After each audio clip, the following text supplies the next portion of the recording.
Gaëtan? Comment on fait? Salut Mohamed, ça va? Gaëtan, tu vas bien? Oui, toi? T'es en forme? Ouais. Je t'ai pas beaucoup vu depuis le début du placement, ça va? Oh, ça Ça se passe bien pour toi? Super. Être éducateur à la protection judiciaire de la jeunesse, c'est prendre en charge donc des mineurs dits délinquants. C'est des mineurs qui nous sont confiés par décision judiciaire. Donc quand ils arrivent, la première des missions qui nous incombe, c'est l'accueil, de leur présenter la structure, de leur donner un petit peu des indications sur comment ils vont vivre leur placement. On va proposer ce qu'on appelle un livret d'accueil dans lequel il va trouver différentes informations, notamment sur le fonctionnement de l'établissement, sur les personnels, sur tout ce qui va régir un petit peu son quotidien. On va installer le mineur dans sa chambre, on va lui proposer une visite complète de l'établissement, de manière à ce qu'il se familiarise un petit peu avec le nouvel établissement, reprendre un peu des repères dans un endroit qu'il ne connaît pas. Qu'est-ce que t'as fait de beau? Alors, ce que j'ai fait de beau, le travail, quoi, hein, la cuisine, tout ça. T'as fait un petit peu des activités? Ouais, j'ai fait des 2A, tout ça. Et ça se passe bien? Super. T'es rentré ce week-end aussi, on m'a dit? Oui.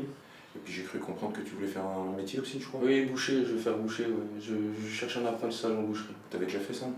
Oui. Bon. Et aujourd'hui, tu rencontres pas de difficultés particulières au placement? Non, c'est super, ça va. Ça va? Super, je sais pas, mais Ça aide en tout cas. ça aide? Ouais. C'est ton premier placement, toi? Oui. Ouais. Après le temps d'accompagnement, c'est le temps d'observation pour mieux connaître le mineur, voir son comportement et découvrir son projet.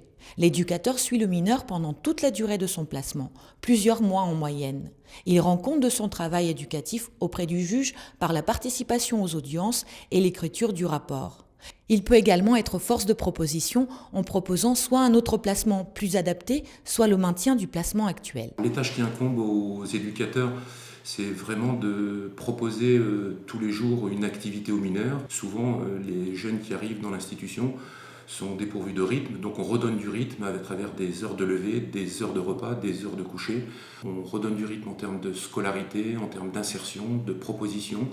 Quand un gamin est en difficulté scolaire, on adapte les activités, où on va nous-mêmes mettre des activités en place, des activités manuelles, des activités sportives, des activités liées à la santé. Maxime, je t'ai demandé de venir parce qu'on va faire un entretien pour parler un petit peu de ta situation, me dire un petit peu où t'en es, ce que tu as compris des prochains entretiens, parce que j'ai cru comprendre que tu avais rendez-vous jeudi au tribunal de Colmar.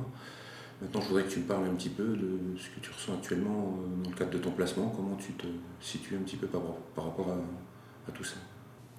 Mais ça va là, avec les jeunes, je suis bien. Avec les jeunes, t'es bien? Ouais. Alors tu peux me dire un petit peu ce que tu fais en ce moment à l'école? On fait des maths, du français, du sport, des arts plastiques. C'est l'occasion sur un temps donné d'être un repère un peu pour le mineur, de sentir qu'il y a quelqu'un qui peut lui faire confiance, quelqu'un qui va lui redonner du rythme, quelqu'un qui va monter un projet avec lui pour l'accompagner et puis essayer d'évoluer favorablement dans le cadre de son placement. Le travail de l'éducateur se fait au sein d'une équipe pluridisciplinaire, composée notamment de psychologues, directeurs et responsables d'unités éducatives. En lien avec ses collègues, il veille aux obligations judiciaires du mineur tout en l'accompagnant dans les démarches favorisant son insertion sociale.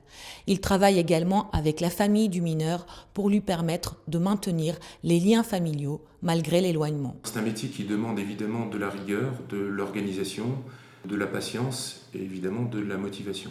Dans l'hébergement, on a des situations compliquées à gérer dans la mesure où il y a un collectif. Dans ce collectif mixte, puisque nous recevons des filles et des garçons, il y a une dynamique de groupe parfois complexe.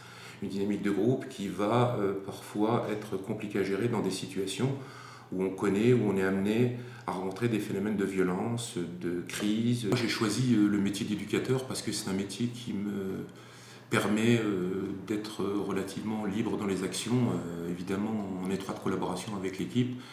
J'ai la possibilité de faire des activités, qu'elles soient des activités de cuisine, des activités d'animation, d'accompagnement scolaire, d'écrit au magistrat, de contact avec les magistrats. Il y a une diversité qui est assez plaisante en hébergement pour mettre en place des projets qui vont aller en direction des mineurs accueillis.